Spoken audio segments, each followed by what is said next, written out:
Welcome back to a brand new episode of Mastering Programming. In today's episode, we're continuing on with our playlist, App Development with Swift. And last episode, we actually completed a quiz. So if you haven't done that, please go make and complete it. Make sure that you understand what we've been doing so far. Today, we're going to be learning about constants, variables, and data types. So what are they and how do we use them and what's the best way to use them? In more detail, today we'll be learning how to represent numbers, strings, and Boolean values using native Swift data types, when to use a constant and when to use a variable, how to assign values to a constant and a variable, how inference helps you write clean code, and how type safety helps you write safe code. Let's get started, and I'll be moving to our next page. Before we even begin to use constants and variables, let's actually have an understanding on what they are. So constants and variables, and I'm over here, associate a name like age or name with a value of a particular type like a number, 29, or a string, John. And we can use this variable or constant to refer back to that value anytime during our code. Let's actually open Playgrounds and start using it. So I'm moving back to my desktop, and just like every single time, I'll click on Xcode. I will then click on File, New, and I'll click on Playground. It will ask us to save our file somewhere, but make sure you have iOS selected and blank.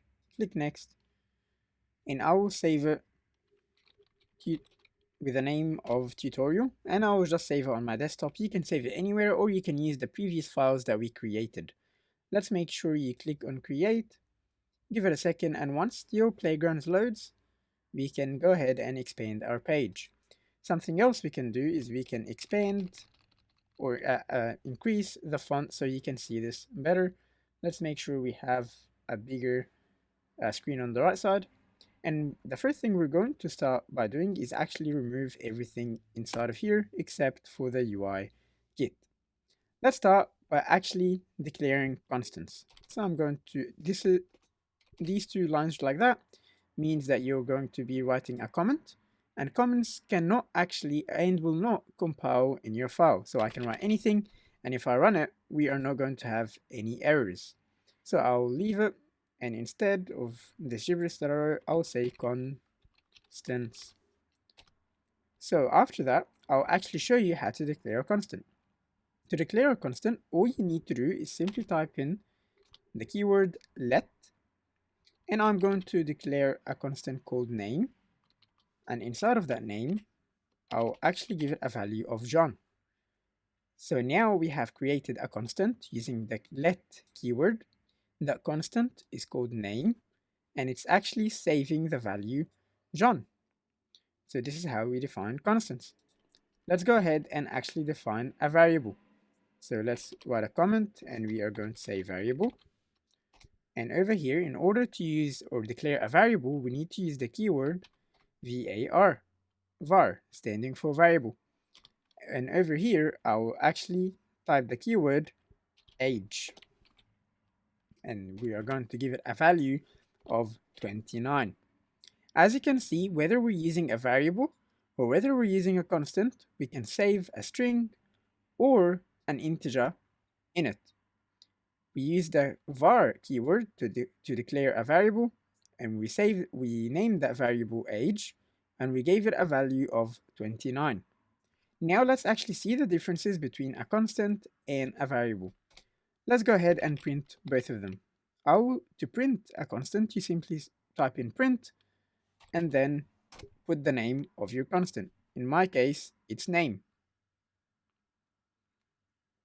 To print a variable, it's exactly the same thing. You need to type in print and pass in age, which is the name of our constant. If this was anything else, I'll simply pass it over here.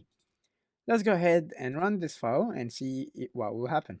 Great. So as soon as we ran this code, as you can see, we got John printed and we got our 29, which is saved in age, printed. So as you can see, we can use the name of that value, or sorry, the name of that constant to reference back to that value. Let's see what we can and cannot do with constants. So as you can see, we can actually refer to the value it's saving. But can we change it? Well, let's go ahead and see. Let's go ahead and remove this line of code, and we can say name, and let's try give it a different value. For example, let's try put David. Let's run this and see what will happen, and I don't need to run this code, I'll only run from here. As you can see, before we even ran this code, it showed us that there is an error, and it told us, if we click on it, you can say cannot assign to value name is a let constant. It's telling us that name was assigned or was declared as a constant. So we cannot use it and we cannot change the value it's pointing at. It's telling us change let to var to make it mutable. Swift is pretty much telling us, well, if you really want to change the value inside of here, then you should consider changing the declaration of it from let to var, meaning change it from being a constant to being a variable. Why is that?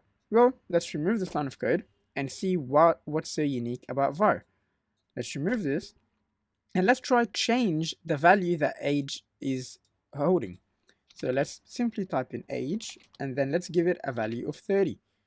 And if you, as you realized, we don't get any more errors. Let's print this and see if it actually works. I'll simply say print and then age and run this code. As you can see, we successfully printed that new value that we declared at the beginning. At the beginning, we declared it as 29. Then we gave it a value of 30. And because we did that change, when we refer back to age, we refer to the new value. Does this work with strings? Of course it can. So if I come over here and instead of having let name, I simply type in var name, I can refer back to name and I can give it a different value now. I can say name is now equal to David, and I can even print that value. Let's go ahead and click on play. And as you can see, we are printing that new value that we assigned to name. And we were only able to do that because this was declared as a var and not a let. Great. So we just learned how to use constants and how to use variables and how to declare them. Now let's actually learn when to use which. Imagine that you're calculating information about the distance traveled on a trip. The program can be reused to track many trips over time, but it tracks one trip at a time. How would you present the following data in your code?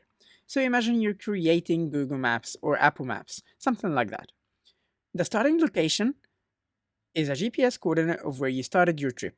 This is where you started your trip, your location when you first clicked on start. This will not change throughout that trip, so it's best to use a constant because it will always be the same location where you started. The destination.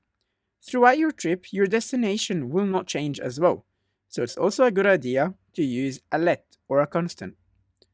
Lastly, we have a current location. Every single time you're moving, your current location is going to be changing, and that's when you should probably use a variable inside of your application. Your distance traveled is also going to change, and your remaining distance is going to change, and that's why you should also use a variable for both of them. As you can see from this very simple example, we can still use variables in all 5 scenarios. It's just best to use let when something is not going to change, and we have to use a variable when something will change. But why is that? Why can't we just use a variable for everything? Well, Apple gives us a really good explanation here, and they say, first, if you set a value to a constant, the compiler understands that it should never be changed. This means you won't be able to build or run your program if you try to change the constant's value. In this way, the compiler enforces safety. If you remember, we did a quiz a couple of episodes ago, and it mentioned that Swift is a very safe language. This is how Swift enforces safety, by making sure that your declaration gives the compiler some explanation on what will happen to the object. If something is not going to change, the compiler won't even bother to run because it knows that you're trying to change something that it's not meant to change. So it enforces safety. It makes sure that you, as a programmer, will never be able to break that pattern.